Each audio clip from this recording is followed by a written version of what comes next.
The video you've been waiting for, how we're testing audio. When you're doing video, you've got a choice of either having the audio that is within your camera or audio that is actually a separate microphone to your camera.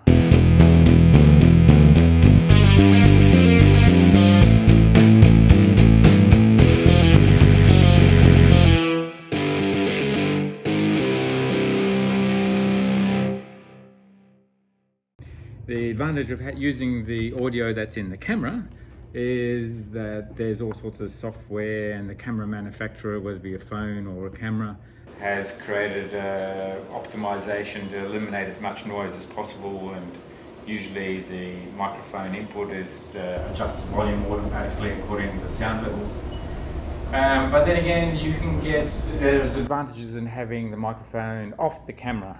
For example, I'm using a radio one between the main camera that's filming right now, which is a Nikon D850, a radio mic. So I've got a little mic here, right there, and that's picking me up. But I meant also that what that means is if you have a remote mic, there's a whole bunch of settings you've got to change on your camera. If you're able to change those audio settings on your camera to eliminate noise as much as possible. Otherwise it's a real pain in the neck, as I found out from previous videos.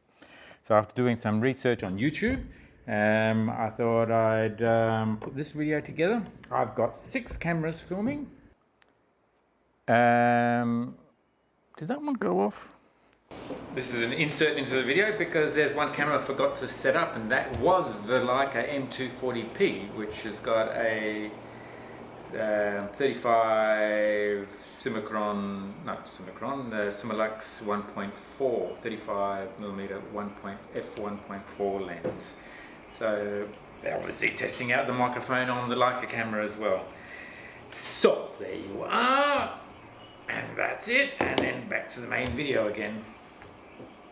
There's a battery, put in. I'll tell you why that battery failed so quickly, is it was a cheap battery. I soon learned that don't buy cheap batteries because they're useless, especially when it comes to video.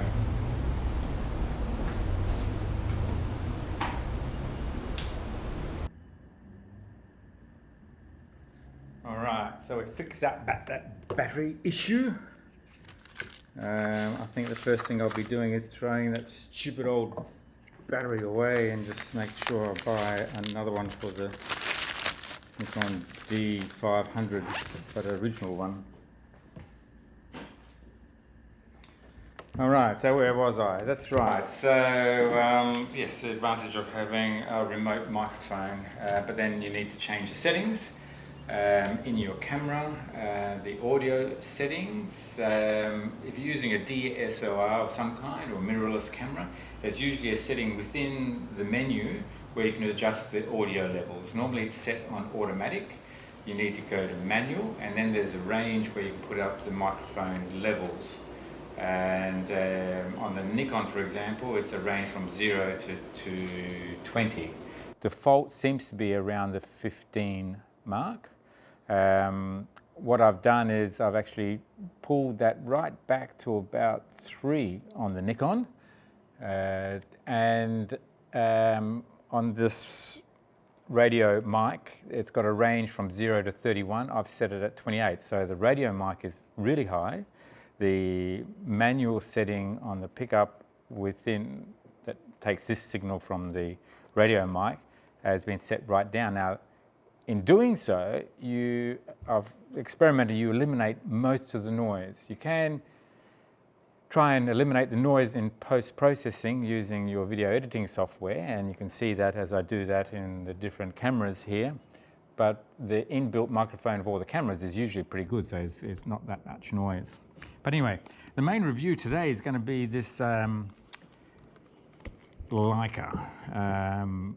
camera. My first exposure to Leica was when I was in my 20s, and I was doing a wedding for a friend of mine using an old Nikon F2 camera, film camera. And there was another photographer there, professional photographer, working in another area of the park, and he noticed what I was doing there, and he spotted my talents, obviously, because he gave me his business card to me. He said, give me a call if you're interested in doing this as a profession. Let's have a chat. So I actually did follow him up, and he used Leica cameras, only Leica cameras. In fact, the M4 and the M5, I'm not sure, yeah, I think it was just the M4 and the M5 that he was using at the time, or different versions of it. But it was a Leica camera that did have a light meter built inside, so probably someone can decipher exactly which model that is. And he would only use one lens, and that was the 35mm f2 lens. One lens for the entire wedding. So what that meant as a photographer was you either had to get close or you had to get farther away when you were doing your filming. I worked with him for a few years, and then I left him, but in doing so I had to give all the equipment back, and I went back to my Nikon film camera, and then over the years life moved on, and now we went digital. It took me a bit of time to get into the digital environment. I've learned a lot in the process, got a couple of digital cameras, hence all these cameras now. But I had this love affair with Leica. So I did actually buy myself a Leica M240P, a digital 24 megapixel camera. And recently I wanted to try and find a camera similar to the one that I was using when I was a wedding photographer. And I found this one here, which is the Leica M4. The case I bought separately, got it off eBay from Poland. Genuine article, I'm guessing. It's gives it a bit more authenticity, I suppose. So let's get rid of the case, make it a bit easier to view the camera. And here it is here. The M4 body alone, it does vary in price depending on the condition. This was pretty good condition, and in Australian dollars about $2,500. But they seem to vary from about $1,000 for a complete wreck to, I guess, probably up to $10,000 if for something that's in pristine promenade condition. But anyway, I bought the lens separately. The interesting thing about this lens is it's you can see, look at this, it's like that, and you sort of pull it out, and so it's a sandwich lens, but then when you pull it out and you rotate it, it becomes a 50mm lens. What's written on here is it's an Ernst Leitz lens, f3.5, 5cm. Elmar, what's so special about Elmar? Elmar is my father's name, Elmar's, and he'll be turning 100 this year. Here it is. So it's a Leica M4. There's no light meter inside this one. You can buy an accessory that actually slides on top. So that will be fun. I do have film in there, so I actually loaded the film only a couple of days ago to shoot my first roll of film in, I'd say, in about 20 years, which is going to be exciting. Finding somewhere to actually process the film is also going to be interesting. So while this is going on, and in the post-processing, I would have been flicking in from different angles and views, and you probably would have noticed that the sound has changed depending on which view I've taken. That was part of this process, was to test the audio aspect of different cameras and how to set it up. I'll probably do more on this camera, the M4. What I probably will do, I'll do a bit of a review using this lens on my Leica M240P together against, I think, the Similux 50mm f1.4 Leica lens.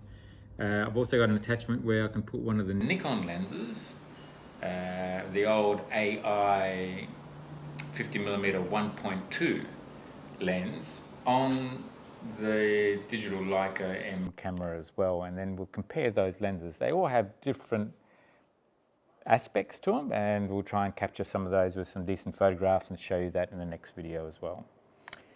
Well, I hope you've enjoyed this video. It is preliminarily the video is about audio and how to get rid of noise, whether it's noise elimination within the camera itself, this one, or the GoPro, or the Nikon D850, or the D850, or the Nikon W300 underwater camera. Anyway, that was fun. Hopefully, it was fun for me. Remember, subscribe to GriniFlix if you like the videos, and so you can get more. Press notifications if you like, don't like. Do comment, actually. Comments are good, because then I'll know what sort of things you'd like to see on this channel, and I'll try and do some of that as well. So, hope you enjoyed the video. GriniFlix Studio. See you in the next video. Yippee! Now to turn off all the cameras. Turn that one off. And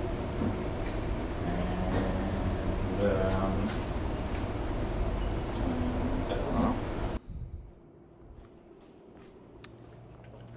And we'll turn off this one as well. Turn it off completely. That one's off. We'll get rid of this one as well and stop. Off.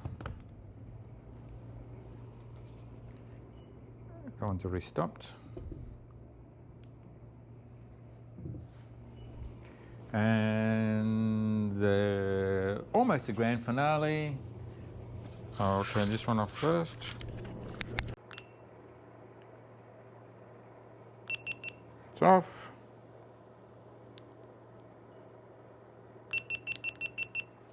And then the big mother, the Nikon D850. Bye!